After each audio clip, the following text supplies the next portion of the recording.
সদকায়ে ফিতির দেওয়া, ফিতরা দেওয়া, এটা হলো রমজানের শেষ আমল। এটা দিয়ে রমজান মাসকে আমরা বিদায় দিই।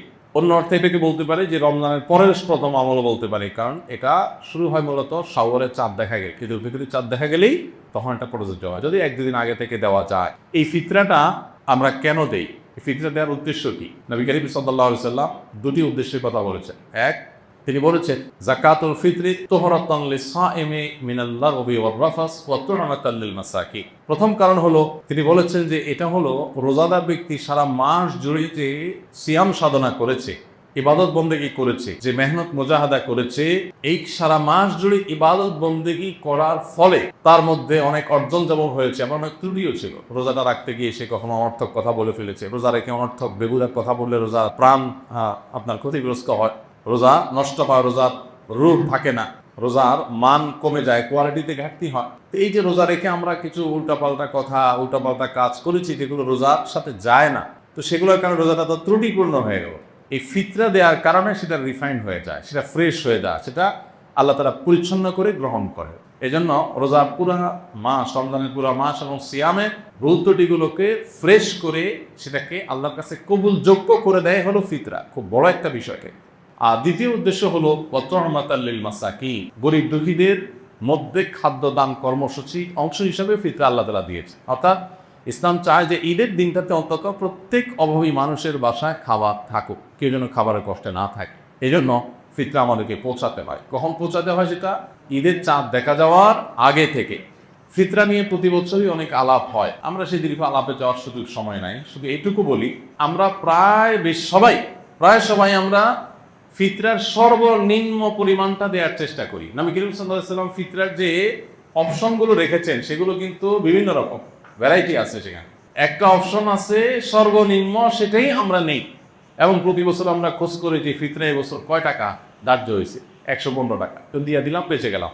যদিও পুরো পরিবার তরফ থেকে দিতে হয়, পরিবারের কর্তা যিনি, তার ছেলে মেয়ে, তার স্ত্রী, এমনকি ছোট বাচ্চা কাচ্চা, তাদের সবার পক্ষ থেকে, তার একান্নভুক্ত জানা, তার বাসার সদস্যের মতো, এমনকি যেই কাজের লোক, যারা বাধা কাজের লোক থাকে তাদের তরফ থেকে, এই সবার তরফ থেকে পরিবারের কর্তা দিয়ে দিবে। এখন সবাই দেখেন ফিতরা কত ধার্য হয়েছে।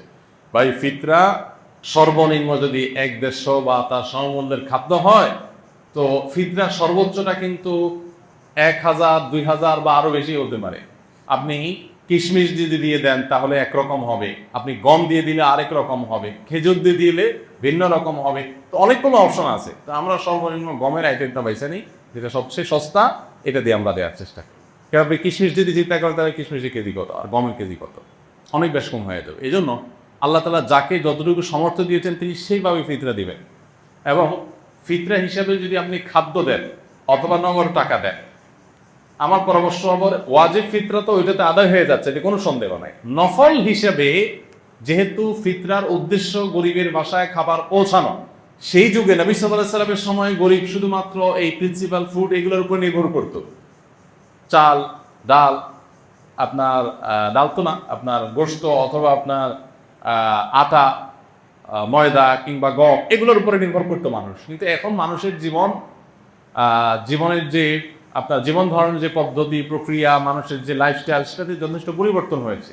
তো ঈদের দিনে গরিবের হাসি, গরিবের আপনার আনন্দ, এটাকে পরিপূর্ণতা দেওয়ার জন্য আমার পরামর্শ থাকবে যে ফিতরা হিসাবে যা দিচ্ছেন আপনি এক্সট্রা হিসাবে, এটা ফিতরার অংশ না, বোনাস হিসাবে, নফল হিসাবে আপনি তাকে পারলে 2 কেজি মুরগি কিনে দেন।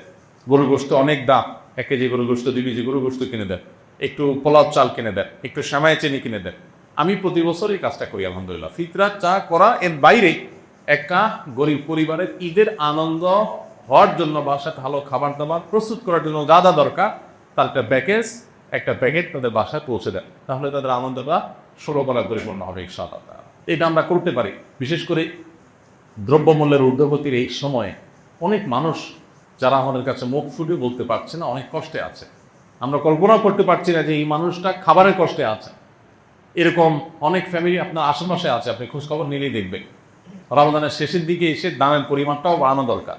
তারই অংশ হিসেবে আমরা ফিতরাটার পাশাপাশি আরও বিভিন্ন খাদ্য আইটেমগুলো গরিবের বাসা, বিশেষ করে ছোটো বাচ্চা কাচ্চা থাকে, তার জন্য ঈদের একটু কাপড় চোপড় পাঠায় দেয়।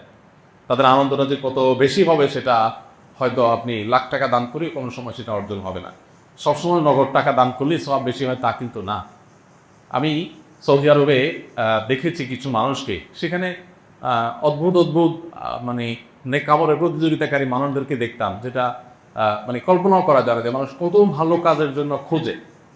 আমার একবার মনে আছে যে কোনো একটা সুপার শপে কেনাকাটা শেষে, এরকম রমজান মাসেই হবে, আমি বিল দেওয়ার জন্য কাউন্টারে আসছি। তো এক সৌদি নাগরিক আমার লেবাস পোশাক দেখে বুঝছে যে বাংলাদেশি।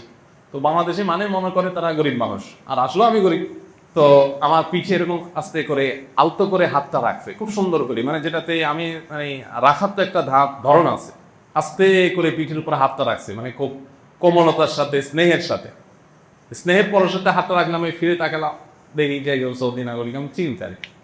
তো সে বলতেছে যে যদি তুমি মনে কিছু না করো, তোমার বিলটা আমি দিতে চাই। আমি দুনিয়ার বাজার করছি, হয়তো ঈদের জন্য বাজার করছি, তো কয়েকশো রিয়াল হয়েছে। উনি বলেন যে যদি কিছু মনে না করো আমি দিতে চাই, হাদিয়া, গিফট, জাস্ট গিফট। এখন কি বলা যায়, গিফট দিবে, নিষেধ করার কিছু নেই, বললাম ঠিক আছে, তখন উনি দিলেন। আমার কাছে আইডিয়াটা খুব ভালো মনে হলো। আপনি বাজারে চলে যান, বাজারে যে দেখবেন বহু মানুষ মাছ বাজারে কাচুমুচু করছে, ছটপট করতেছে, একবারে মাসালা কাছে আবারও মাসালা যায়, তার মানে বাজেটের সাথে তার চাহিদার বা প্রয়োজনের মিলাতে পারছে না বেচারা।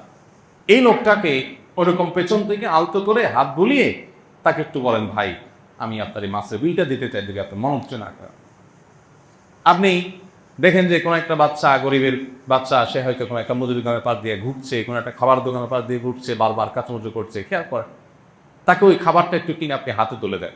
অনেক সময় লক্ষ লক্ষ টাকা নগদ দেওয়ার চাইতে ওই সামান্য কিছু টাকার ওজন অনেক বেশি হয়। তো এই বছর বিশেষ করে ঈদকে সামনে রেখে আমাদের এই আমলটা হতে পারে, কারণ ঈদের এই সময়টাতে অনেক মানুষ কষ্টে আছে, অনেক মধ্যবিত্ত আছে যাদের লেবাস পোশাক চলাফেরা দেখে বোঝার কোনো উপায় নেই যে তারা খাবারের কষ্টে আছে রীতিমতো বাচ্চা কাচ্চায়।